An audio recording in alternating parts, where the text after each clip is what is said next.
In a previous video, I set up this aquarium at my workplace. I'm going to share some updates on this tank. I started out with feeder fish to cycle the tank, and the plants were all trimmings from other aquariums that I have at home. After I had set up the tank, I had 2 weeks of break from work, and this is what 2 weeks of 40% lighting can do to your aquarium. The water lettuce became a full-on marsh, so the first job is to thin that out. After I had dumped the water lettuce into the adjacent tank, it is now much brighter. So the number of mosquito fish, as expected with feeder fish, have gone down significantly, but we do still have stronger ones, and it looks to be all females. The red rotalas in the back, they look so good. Oh, shrimp. The stem plants grew so much, they look great. The Java moss has survived but not looking dense. As for the Hygrophila pinnatifida, it looks like the old leaves melted and the new adapted leaves are coming up.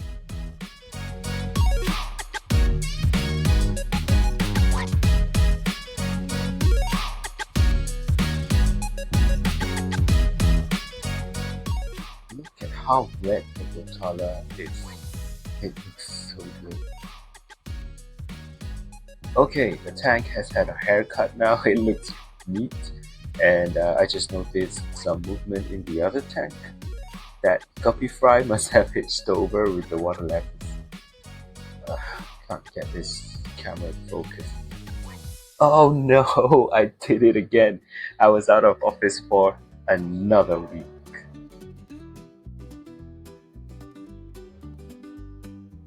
The front glass is completely covered in algae, so not so much on the side panel though. The floating plants are covering the entire surface again, and the sweet potato has grown a little bit wild. Well, a lot wild actually.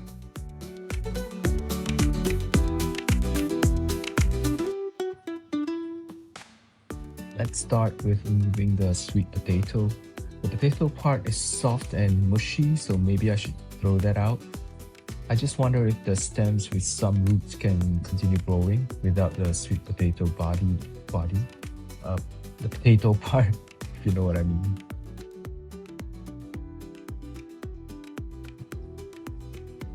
Next, I'm gonna deal with the water lettuce. They are so great. You can see how much they've multiplied, and that surely helps to keep the water clean because they just absorb any extra nutrients in the water column. And then I'll maybe combine the immersed foliage together.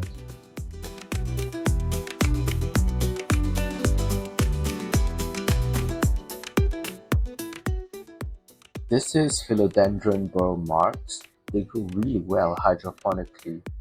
The long vine things are actually the aerial roots. Let's put them together with the sweet potato and squeeze them into the hydroponic pot here. And this can then sit in the corner and help to filter the water.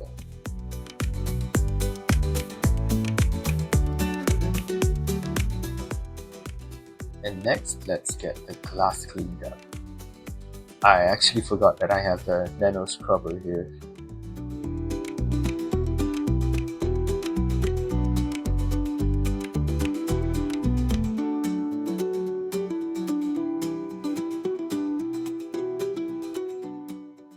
Now we can assess how the tank is doing. Let's start in the front.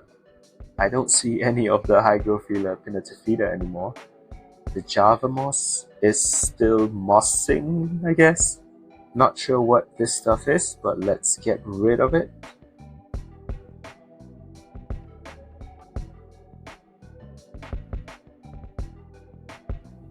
The Limnophila is okay, I suppose, and the water flow is quite strong in the back of the tank. Well, it's getting late and I'm going to top up the water and leave the tank for the weekend. We'll check back on it on Monday. It's Monday! A quick observation first. The stem plants are looking better now that they get more light without their previous marsh on top. I decided to keep only redwood floaters this time, and they're multiplying, but not as fast as the water lettuce. Let's take a look at the plants growing out the top. The philodendron looks pretty much the same. Sweet potato, it looks like it can keep growing without the potato part.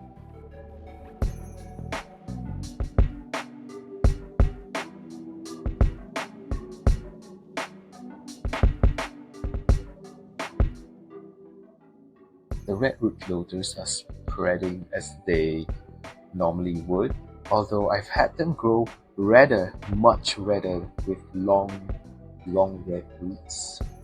But I don't know, maybe the water here is lacking some nutrients that make them red.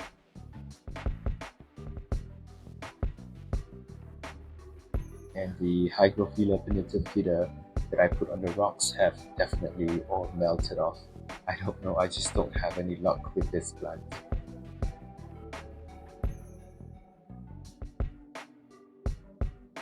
The stem plants are doing okay, just swaying about in the flow. The red tiger lotus here have grown a few new leaves, but it's staying rather small. The leaves are not shooting towards the surface, but at least they didn't melt, so all in all, the tank is decent.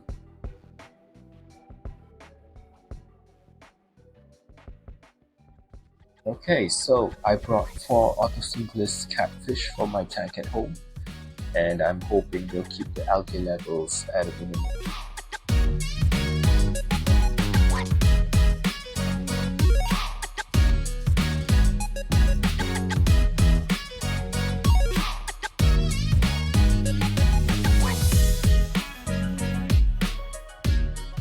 Next up, I have the main attraction of this project, the Celestial Pearl Danios. They're very pale now from the stress of moving, but they'll color up in time.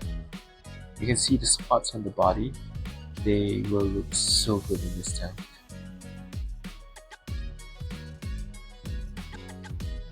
Let's get them in the tank as well, about 10 or 12 of them.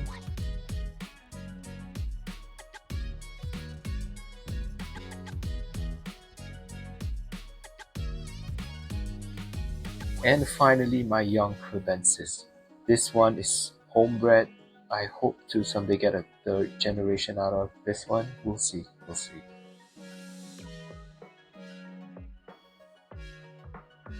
Here he goes. I think it's a he. I don't know.